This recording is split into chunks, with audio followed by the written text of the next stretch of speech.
Have you ever felt it? That creeping sensation of being watched from the shadows, the unsettling certainty that something unnatural is lurking just beyond your vision? Tonight, I bring you two true stories of encounters with creatures that defy reason, entities that shouldn't exist, but do.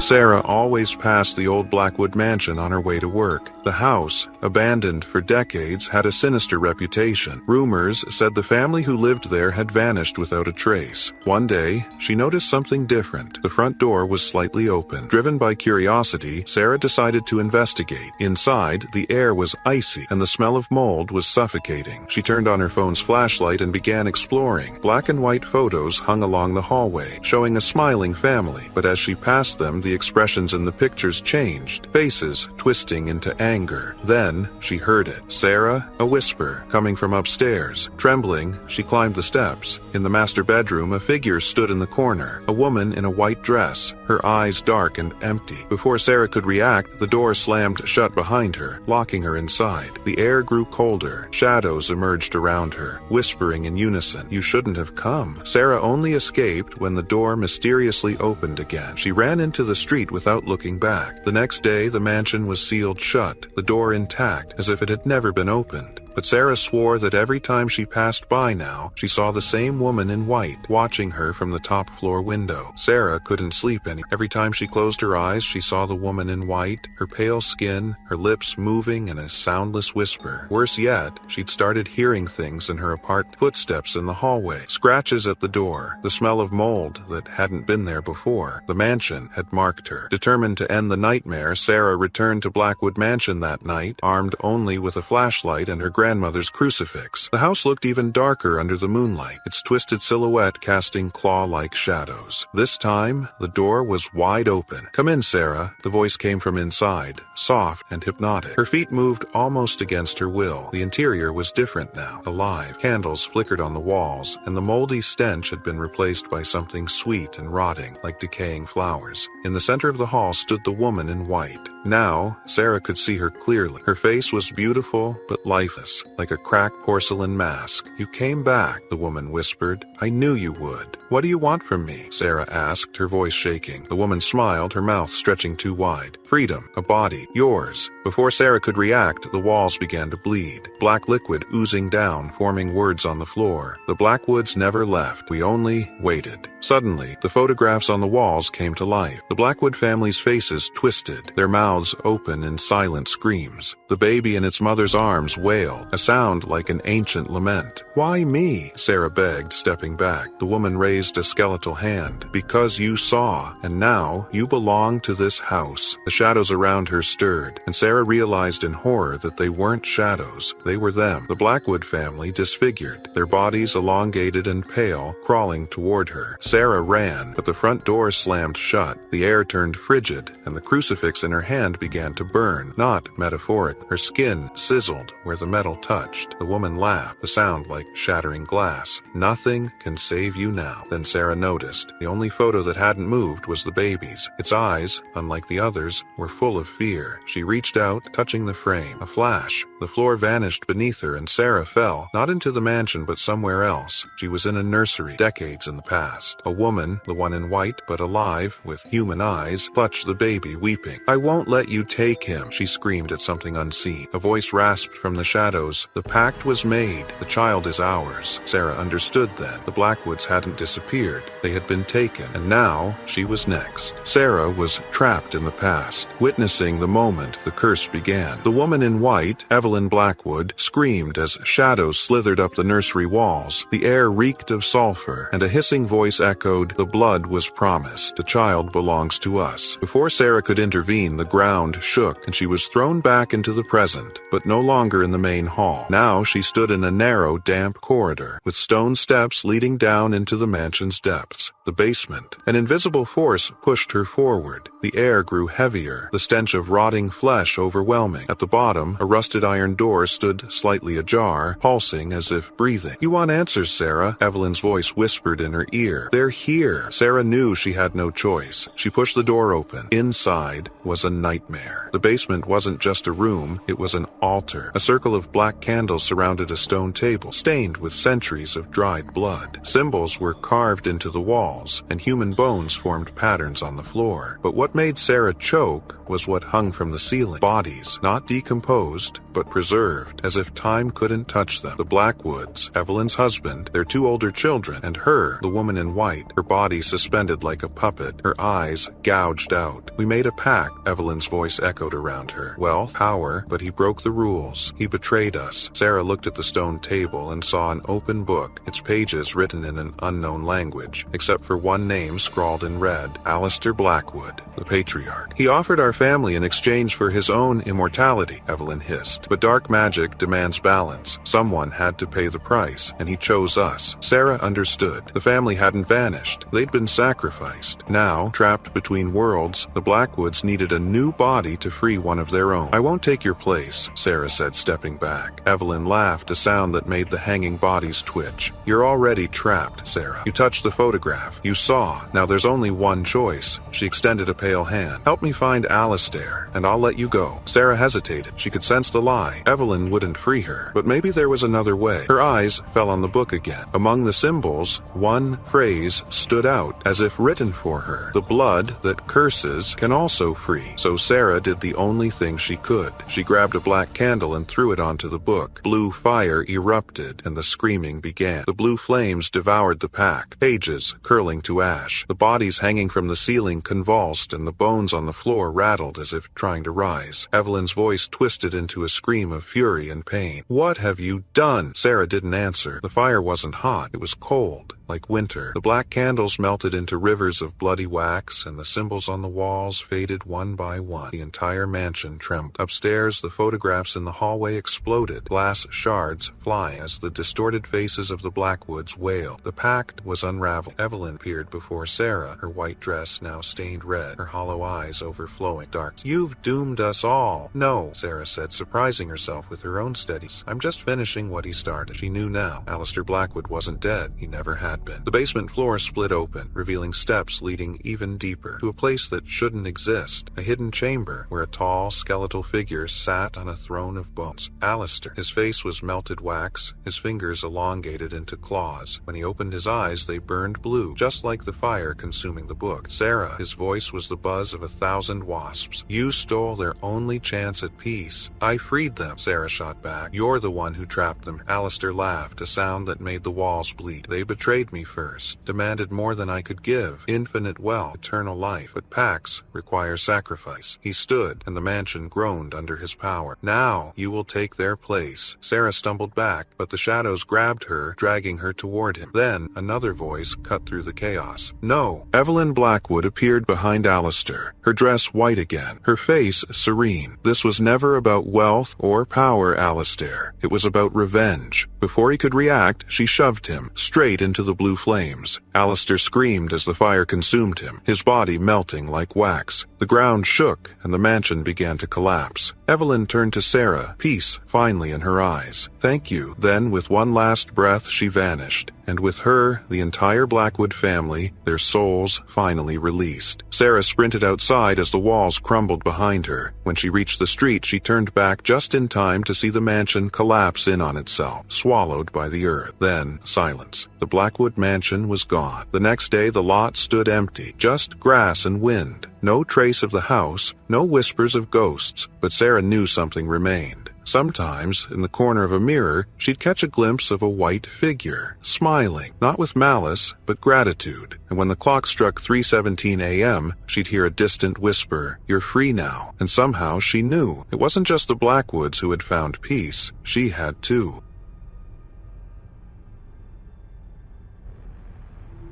My grandfather always warned me never to go down to the basement after sunset. Since I was a child, I'd spend summers visiting him in that old house, a place shrouded in shadows even at high noon. The basement, in particular, was forbidden. The peeling wooden door, locked with a rusted bolt, seemed to breathe whenever I walked past it. A damp stench of rotting earth and something else, something alive, something watching, lingered in the air whenever I got too close. One night I woke to the sound of muffled voices below. My grandfather was down there, arguing with someone in low, furious tones. The words were indistinct, but the cadence was urgent, almost desperate. When I crept downstairs and asked, hesitant, who he was talking to, he turned to me with wide eyes, his face pale in the dim hallway light. "No one. Go back to bed." His voice was rough, like he'd swallowed glass. The next morning he was gone. The house was eerily silent, and the basement door, always locked, stood wide open. Deep claw marks gouged the frame as if something had been dragged inside. Fear paralyzed, but the need for answers was stronger. I grabbed my grandfather's old flashlight, its weak batteries flickering like a dying breath, and descended the creaking steps. The air was icy, colder than it should have been in August. The wavering light revealed an empty space, cluttered with cobwebs and dusty boxes. But in the farthest corner, where the darkness seemed to cling to the walls, something moved. It was a figure, almost human, crouched like an animal. Its skin was pale, almost translucent, stretched over bones that bent at wrong angles. Its eyes were black as coal. No whites, no life, just hunger. When it saw me, it twitched, trying to stand, but its limbs were too long, its joints cracking like dry branches. Then it opened its mouth, a wet slit with no lips, and whispered my own words back to me, perfectly, as if it had stolen my voice. "What are you?" I stammered, stepping back. It laughed. The sound was wet, muffled, like it came from inside the walls, from the floor itself. I turned and ran, my feet pounding up the rotting steps. Behind me, the basement door slammed shut on its own. That night, lying in my grandfather's bed, now mine, I heard the stairs creak under an inhuman weight. Something stopped outside my door and knocked softly. Then, in my grandfather's voice, perfect in every tremor, every nuance of affection I knew so well, it called, "Open the door, grandson. I'm home," but I knew.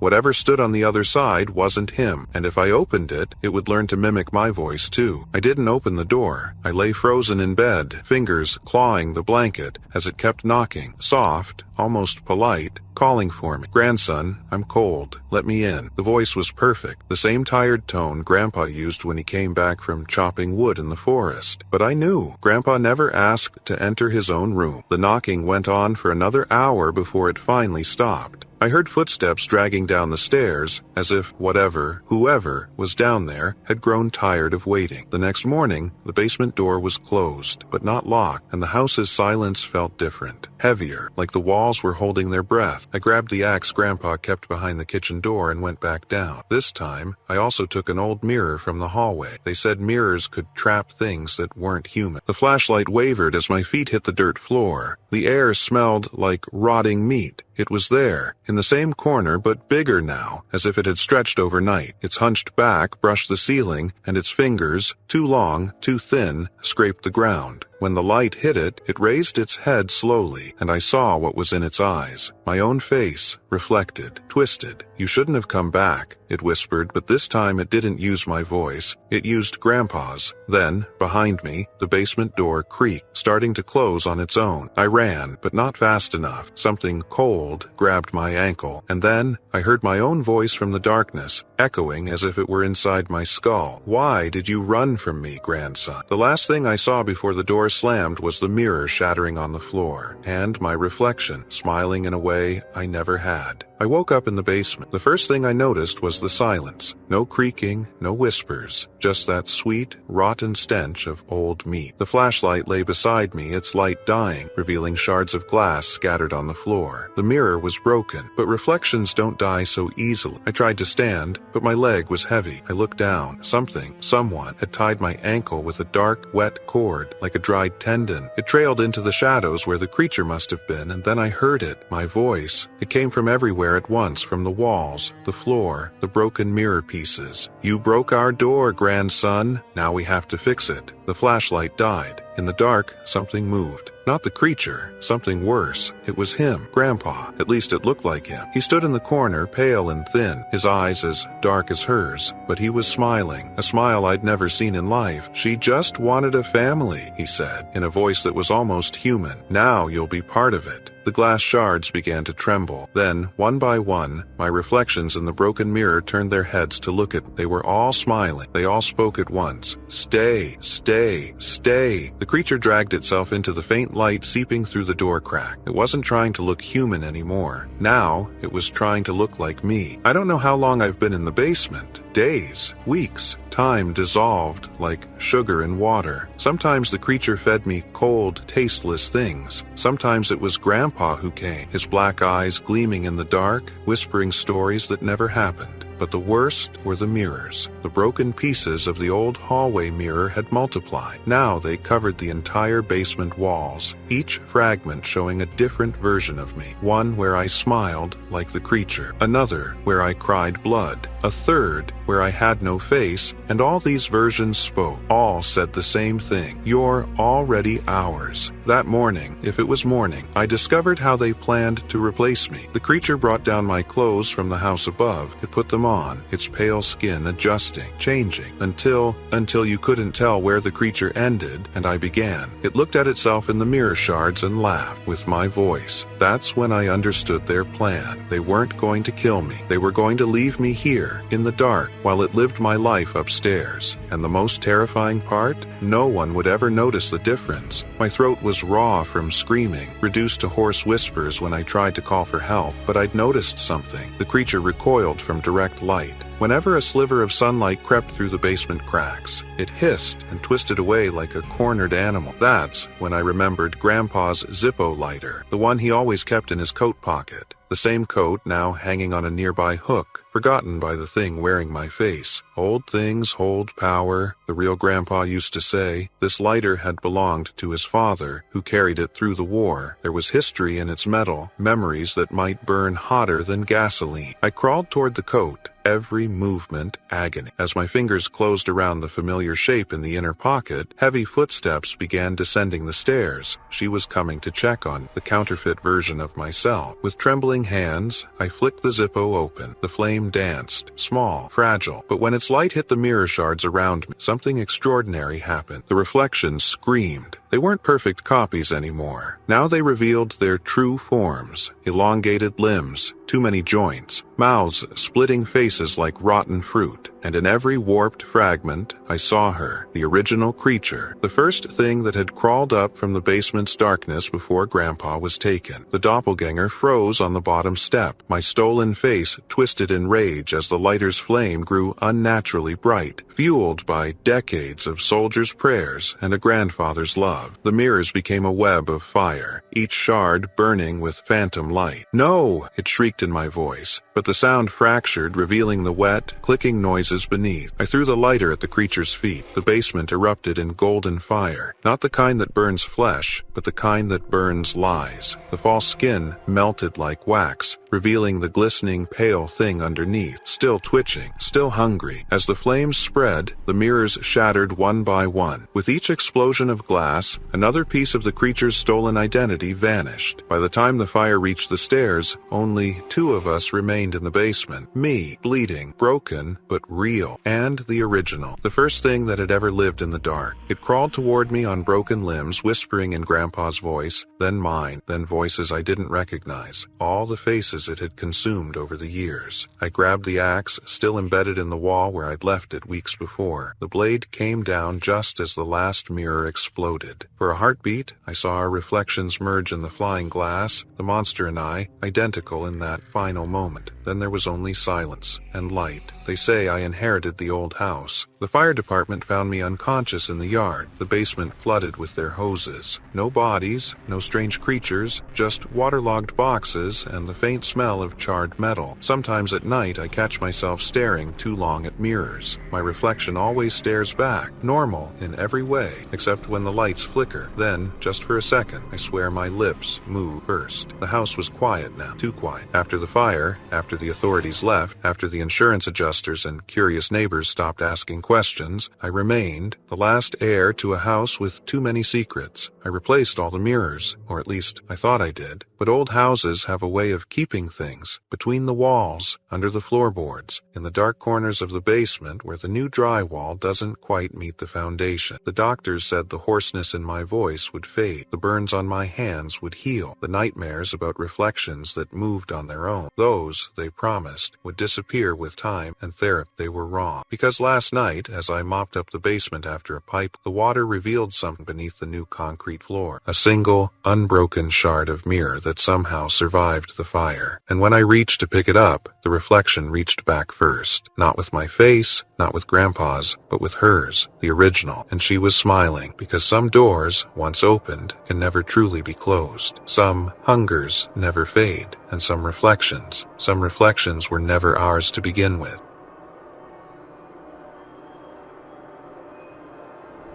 The cobblestone streets of Black Hollow were slick with rain, the flickering gas lamps casting long, twisted shadows. Eleanor Voss pulled her cloak tighter around her shoulders, her breath misting in the cold air. She shouldn't have been out so late, not with the recent disappearances, but the letter had been urgent. Meet me at the old chapel. I have the answers you seek. Her brother, Thomas, had vanished a fortnight ago, leaving behind only a smear of blood on his bedroom floor. The constables had dismissed it as another case of a runaway or a drunken mishap, but Eleanor knew better. Thomas had been afraid before he disappeared, whispering about pale figures in the night. The chapel loomed ahead, its broken spire clawing the storm-churned sky. The heavy oak door groaned as she pushed it open. Inside, the air was thick with the scent of mildew, something else, something metallic. "Hello?" Her voice echoed through the hollow nave. A figure emerged from the shadows, tall, clad in a long black coat, his eyes glinting like polished silver in the dim light. "You came," he said, his voice smooth as velvet. "I wasn't sure you would." Eleanor's pulse quickened. "You said you knew what happened to my brother?" The stranger stepped closer, his movements unnaturally graceful. "I do. And worse, it will happen again. To you. To others." He tilted his head, studying her. "Unless you stop it." "How?" she demanded. A slow, humorless smile curled his lips, revealing the faintest hint of elongated canines. "By becoming what hunts you." The stranger introduced himself as Lucien d'Argent, a name that sent a shiver down Eleanor's spine. Noble families whispered about the d'Argent, how they never aged, how they only appeared at night. "You're one of them," she breathed. "Once," he admitted. "Now, I hunt my own kind. And I need your help." Thomas, Lucien explained, had been taken by a vampire lord named Vasily, who sought to create an army of the undead. The only way to infiltrate his court was for Eleanor to become a vampire herself, just long enough to destroy him. "You'll have 3 nights, Lucien said. "After that, the change becomes permanent." Eleanor hesitated. To become a monster to save others, was it worth the risk? But then she remembered Thomas's laughter, his kindness. If there was even a chance he was still alive, "Do it," she said. Lucien's fangs gleamed as he leaned in. The pain was sharp, then sweet, then darkness. When Eleanor awoke, the world was different. Colors were sharper, sounds clearer, and the hunger, oh God, the hunger. Lucien offered her a vial of crimson liquid, animal blood. "For now, Vasily's court feasts on humans. Can you resist?" Eleanor clenched her fists. "For Thomas, I can do anything." Vasily's castle was a gothic nightmare of spires and stained glass, hidden deep in the Carpathian mountains. The ballroom was filled with elegant figures in silk and jewels, their laughter too perfect, their movements too fluid. Eleanor, draped in a gown of black lace, moved among them, her borrowed fangs hidden behind a painted smile. Lucien had taught her how to mimic their ways, how to feed without killing, how to walk unseen. But Vasily was no fool. "You smell of fear, little one," he purred, his fingers brushing her throat, and something else. Eleanor's heart, did she still have one, pounded. One slip, and she was dead. Then she saw him, Thomas, pale and hollow-eyed, standing among Vasily's thralls, alive. But for how long? The clock was ticking. Eleanor's breath caught as she locked eyes with Thomas across the ballroom. His once vibrant green eyes were now glassy, his posture stiff, like a marionette on invisible strings. Vasily's grip on her wrist tightened, his nails sharp as claws. "You recognize him," Vasily murmured, his voice dripping with amusement. "How touching." She forced her expression to remain blank, the way Lucian had taught her. "He's just another thrall." Vasily's laughter was a low, dangerous sound. "Liar." He leaned in, his breath cold against her ear. "You reek of desperation, and your heartbeat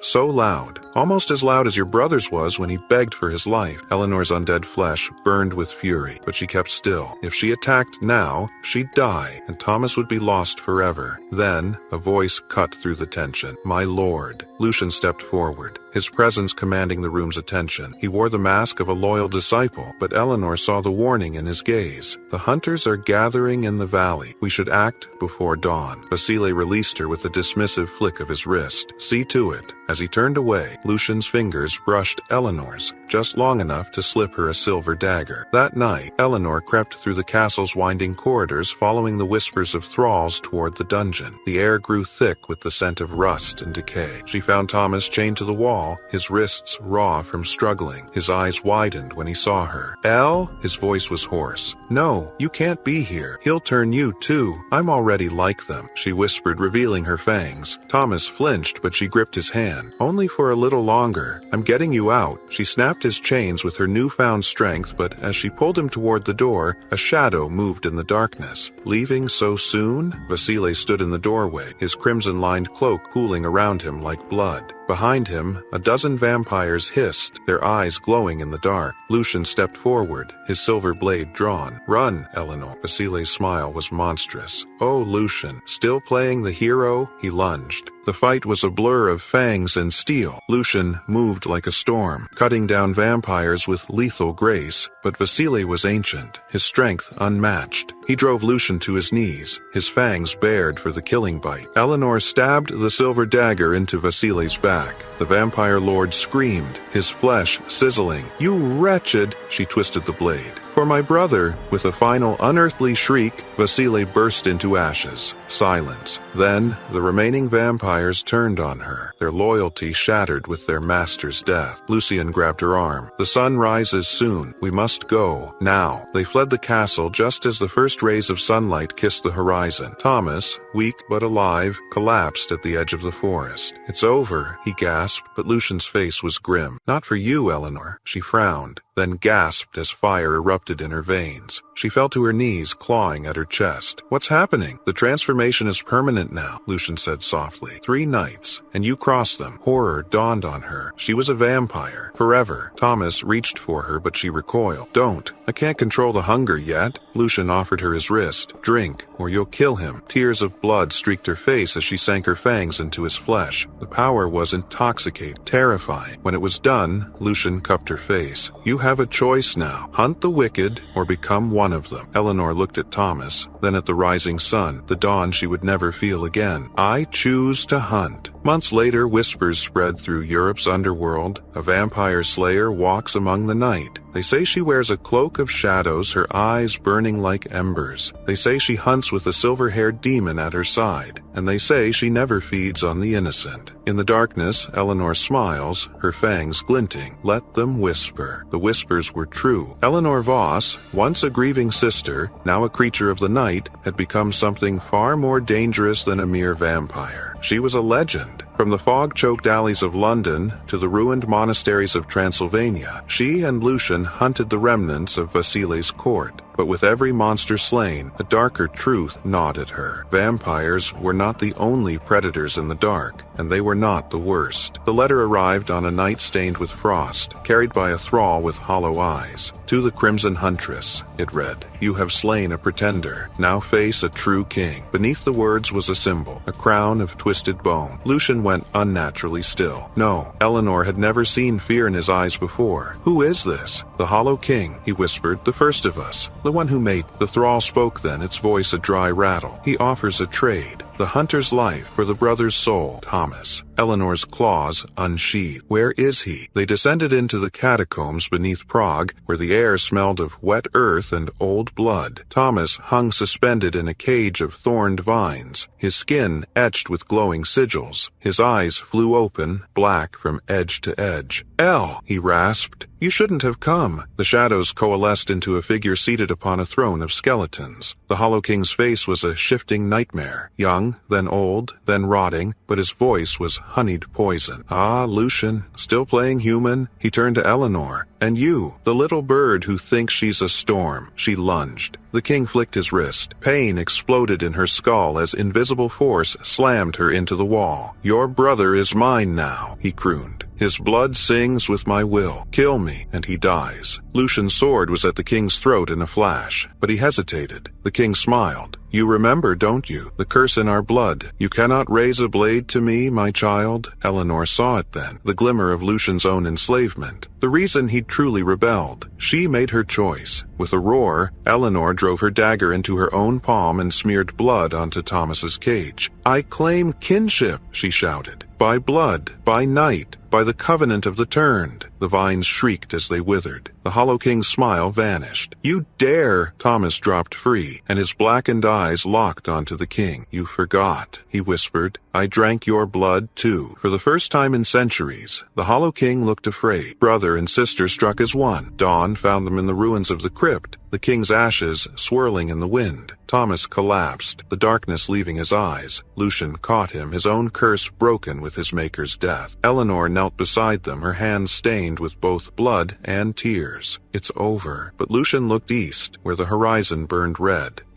This was only the beginning. Somewhere, in the dark places of the world, something older than kings stirred, and it had noticed them. The nightmares started the night the Hollow King died. Eleanor would wake gasping, her skin burning with the memory of a voice that wasn't a voice, a presence slithering through her mind. "Little storm, you broke my favorite toy." Lucian heard it too. He began carving warding symbols into the walls of their safe houses, his hands steady but his eyes wild in a way Eleanor had never seen. "We woke something," he muttered, "something that was content to sleep while the Hollow King ruled in its stead." Thomas, still weak from his ordeal, traced the black veins now spiderwebbing his forearm, the last remnant of the Hollow King's poison. "It's not just watching us," he said quietly. "It's marking us." The next morning, their hideout in Vienna was raided, not by vampires but by humans. Men in black coats, their eyes glazed with fervor, chanting in a language that made the air vibrate. They're worshippers, Lucian realized too late. The Dusk Empress has a cult. They fled to Paris, following whispers of a vampire who had resisted the Empress's call, a scholar of the old blood named Moreau. They found him in the catacombs, surrounded by books bound in human skin. "Ah," he said, grinning with needle-thin fangs. "The Hollow King's killers. How predictable." Eleanor's sword was at his throat before he could blink. "Tell us about the Empress." Moreau laughed. "She is the first hunger, the void that existed before blood. The Hollow King was merely her shadow." His grin faded. "And now she walks again, wearing the skin of saints." He tossed them a tattered journal. On its pages was a sketch of a woman with eclipse eyes and a map to a cathedral in Romania. "Find her vessel," Moreau whispered, "before the blood moon." Lucian burned the journal after reading it. Eleanor didn't miss how his hands shook. The cathedral was a carcass of black stone, its spires jagged like broken teeth. Inside, hundreds of cultists knelt in prayer, and at the altar lay a girl no older than 16, her chest carved open in a mockery of Sacred Heart imagery, but the wound wasn't bleeding, it was breathing. "She's not the vessel," Thomas realized, horrified. "She's the womb." Then the girl's eyes snapped open, black from edge to edge, and the cultists began to scream as their veins ruptured, their blood slithering toward the altar like serpents. The walls trembled, the air curdled, and the Dusk Empress stood. She was beautiful. She was monstrous. Her skin shifted between porcelain and rot, her voice the sound of 1,000 dying gasps. "Lucian," she crooned, "my wayward son, you brought me a gift." Her eclipse eyes locked on Eleanor, the storm that thinks it's a god. Eleanor attacked. It was like striking a mountain. The Empress caught her by the throat, lifting her effortlessly. "You cannot kill hunger, little one. You can only feed it." Then, Thomas plunged a dagger into the Empress's back. For a heartbeat, silence. Then the Empress laughed. the wound sealing itself. "Oh, clever boy, you kept the Hollow King's poison in your blood." She licked the blade. "But I am so much hungrier than he was." Thomas collapsed, his veins turning black. Lucian roared, attacking in a frenzy, but the Empress vanished like smoke, her whisper lingering. 3 days, then I come for my storm." They buried Thomas at dawn. The poison had left his body hollow, literally. No blood, no organs, just emptiness. Lucian didn't speak. He sharpened his sword over and over, the steel singing like a dirge. Eleanor stared at her reflection in a shattered stained glass window, the Crimson Huntress, the killer of kings, and now prey. Somewhere, the Dusk Empress was growing stronger. Somewhere, the blood moon swelled. Eleanor bared her fangs at her reflection. Let her come. The night before the blood moon, the sky burned crimson. Eleanor stood atop the ruins of an ancient watchtower, the wind howling through her cloak like a dirge. Below, the forests of Transylvania twisted in unnatural ways, trees bending backward, shadows pooling where no light should reach. Lucian appeared beside her, his silver sword now etched with fresh runes. Moreau's last words were a warning, he said. The Empress doesn't just feed on blood, she feeds on fear, and she's been starving for centuries. Eleanor tightened her grip on her dagger. Then we don't let her taste ours. A whisper slithered through the wind. Thomas's voice, faint but unmistakable. "Elle, find me." Her undead heart lurched. "He's alive," Lucian's expression darkened. "Or she's playing with us." But Eleanor was already moving. They followed the voice to a cavern behind a waterfall of blackened blood. There, suspended in a cocoon of sinew and shadow, was Thomas, his body half consumed by the same void that had taken the Empress's victims. His eyes flew open, one human, one eclipsed. "She's keeping me alive to hurt you," he rasped. "Kill me, now!" Eleanor refused. "There's another way." Lucian grabbed her arm. "Even if we free him, he's tainted. He'll never be human again." Thomas laughed bitterly. "I know, but I can still be a weapon." A plan formed in Eleanor's mind. A terrible, desperate plan. "Then we fight fire with fire." They performed the ritual at midnight beneath the blood moon. Lucian carved the same sigils into Thomas's flesh that the Hollow King had once used to control his vampires. But this time, the power flowed backward, binding the fragment of the Empress inside Thomas instead of enslaving him. The cavern shook. The cocoon burst. Thomas emerged, his eclipsed eye now burning with violet fire. "It hurts," he gasped. "But I can feel her hunger, her weakness." Eleanor gripped his shoulders. "Where is she?" Thomas smiled. A sharp, fanged thing, waiting. The Empress stood in the ruins of the Hollow King's throne room, her form flickering between woman and monstrosity. "You brought my missing piece back to me," she purred as they entered. "How thoughtful." Thomas stepped forward. "You're wrong. I'm not yours." Then he ripped the void from his own body and hurled it at her. The Empress screamed as the darkness struck her, not feeding her, but consuming her from within. "Now!" Lucian shouted. Eleanor lunged, her dagger aimed for the Empress's heart. The blade struck true. For a moment, the world held its breath. Then, the Empress exploded into a storm of ash and whispers, her final shriek fading into the night. Silence. Then dawn broke. True dawn, golden and unfiltered. For the first time in centuries, Thomas survived, but the void had left its mark. His eclipsed eye remained, and with it, a sliver of the Empress's power and her hunger. "I'll need to feed," he admitted, "but not on humans. On them." He nodded to the shadows where the last vampire nobles lurked. Lucian clasped his shoulder. "Then we hunt." Eleanor looked at her brother, no longer human, no longer victim, but something new, something more, just like her. She smiled. Together, and as the three walked into the rising sun, the world whispered their new names. The Storm, the Hollow, the Last Hunter. The world breathed easier after the Dusk Empress's fall. Vampire covens, once bloated with power, now scattered like rats. Human cities began to rebuild, their people whispering of three shadowed figures who moved through the night, hunting the hunters. But peace was an illusion. Eleanor felt it first, a whisper in her dreams, a name spoken in a language that made her fangs ache. Vespera. Lucian went rigid when she mentioned it. "That's not a name," he said, sharpening his blade with a vengeance. "It's a warning." Thomas, now more void than man, tilted his head as if listening to something only he could hear. "She's coming, and she's angry." The sky split on the winter solstice, not with light, but with absence. A great black maw yawned above the mountains, and from it poured creatures of living shadow, their forms shifting between wolf and wraith. "Harbingers," Lucian breathed. "Vespera's hounds." Eleanor beheaded the first one that lunged, but its body dissolved into smoke. Only only to reform seconds later. Thomas grinned, his eclipsed eye flaring. "Let me try." He pulled at the creature's essence, and this time, when it screamed, it did not rise again. But the victory was short-lived. From the rift descended a woman wreathed in starlight and scars. Her eyes twin voids deeper than the Empress's had ever been. Vespera, the first betrayer, the one who had turned against her own kind when the world was young. "You broke my sister's toy," she said, her voice like glass scraping bone. "Now I'll break you." The battle raged across the ruins of the Hollow King's domain. Lucian fought like a man possessed, his sword carving through Vespera's shadows, but for every one he cut down, 3 more took its place. Thomas wrestled with the void inside him, using it to devour the hounds, but each one he consumed made his human eye dim further. And Eleanor? Eleanor faced Vespera alone. "You're just a child playing with fangs," Vespera sneered, catching Eleanor's wrist and twisting until bone shattered. "I am the end of worlds." Eleanor spat blood in her face. "Then why do you stink of fear?" Vespera recoiled, just enough for Thomas to strike. He plunged his hand into her chest, his void claws gripping something that shrieked. "Got you," but Vespera laughed. "Fool, you can't kill a god." Then the sky ripped open wider. The rift was spreading, consuming the horizon. Lucian realized the truth first. She's not just here to kill us. She's here to unmake everything. Eleanor looked at Thomas, his body half lost to the void, his humanity hanging by a thread. She made her choice. "Then we go where she can't follow." She grabbed Vespera's arm and leaped into the rift, dragging her kicking and screaming into the abyss. Thomas and Lucian lunged after her, but the rift sealed behind them with a sound like a dying breath. The world healed. The vampires, with no masters left to follow, faded into myth. Humans forgot the names of their saviors, though some still left offerings of blood and silver on the longest night of the year. Maybe these stories are just urban legends. Maybe the people who experience them simply let their fear get the best of them. Or maybe there are things in this world we were never meant to see. So the next time you hear an unexpected knock at your door late at night,